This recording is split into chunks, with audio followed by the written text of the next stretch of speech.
Back to the top story around the country now, that's the Transnet strike. We've got Cosatu, Sizwe, Pamla, who joins us this afternoon to talk about it further.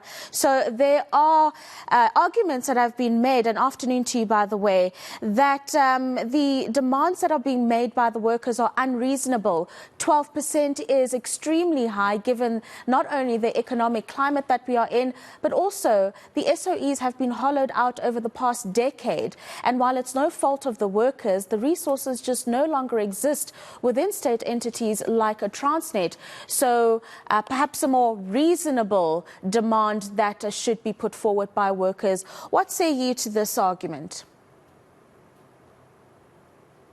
Well, afternoon to you and the viewers. Well, firstly, it's always fun when people want to talk about the economy as if the economy is not made up of people. And maybe that's the problem we have as a country, is that when we talk about the economy, we don't factor in people.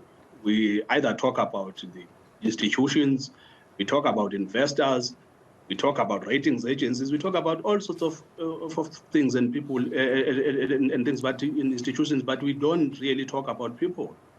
The reason why workers are demanding 12% is because the economy you are talking about is really hitting them hard.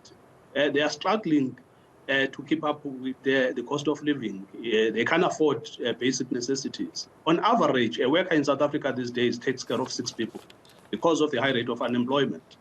So when things are deteriorating, when policymakers and decision makers are mismanaging this economy to the ground, workers are paying a huge price.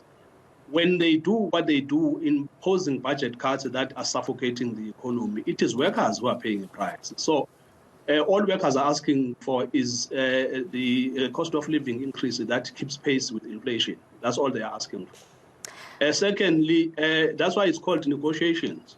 If people are presenting something that you feel is unreasonable, you continue to negotiate with them up until you think we have reached an amicable middle ground where it is acceptable to both parties. What we don't want is for people to come out with a particular figure and then think that they are going to impose on workers. That is not negotiation.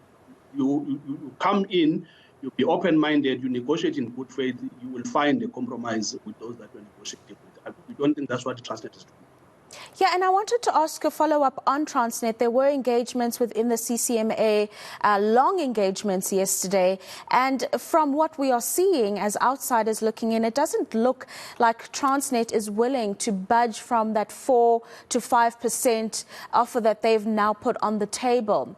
Should this be the instance, what is the immediate future for the workers? Do we see an indefinite strike? What are we set to see should there be non-movement from the parastatal and also from the workers in terms of what they are asking for? Well, on matters of negotiations, really, it's workers who make a decision. Workers, they know that they get what they fight for. If they feel that a fight is really what needs to happen, then they will go onto the streets and continue to wage a struggle on the ground. If they feel that they will lose more from taking to the street than accepting what is currently on the table, they will also do that. So we will allow the unions to engage with the workers, give them updates on what is it that is currently on the table and how workers feel about it. But the reality is that it's workers who demanded 12% in the first place. And it's the workers who will make whatever compromises that are necessary. And if workers in their numbers believe that if they believe that Transnet is not giving them a fair deal, then workers will give unions that mandate, and unions will only implement the mandate that comes from workers. But in implementing the mandate that comes from the workers, which is absolutely understandable, there's also a social impact that is in place, Sizwe, and you've engaged within that social impact that ultimately we want to see growth and job creation in South Africa. So as the union, should you not perhaps engage as someone that will advise the workers in a way that will give them most of what they want, but also making sure that there is a balance between the worker and the employee and a common goal in the end, and not just strictly taking the demands of the workers? Well, I don't know what people expect workers to do to grow the economy. Go and read the statement we issued in response to the February budget. when this government imposed austerity measures, we said you are suffocating the economy, you are supposed to resuscitate. So workers have made their position known that the current macroeconomic framework that is being imposed on this economy is not going to resuscitate this economy. And we are being proven right. So what else are workers supposed to do? We're not responsible for the mess that this country is in. Isn't it that the National Treasury has been making a case that to placate ratings agencies and other lenders, it needs to do what it is currently doing? So how do you look workers in the face and tell them that they should live with wage stagnation when the corporate sector in February was given a 1% decrease on corporate tax? For the last decade, corporate tax has moved from 34% to 27%. Is that not money that is being put on the pockets of the private sector with no conditions?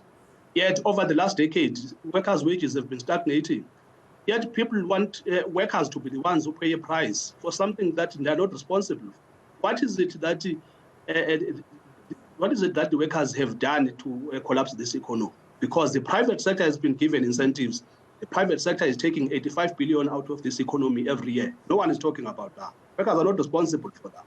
The National Treasury that is supposed to run this economy is imposing a macroeconomic framework that is not working, that has never worked. And it is not working here. And no one wants to have that conversation.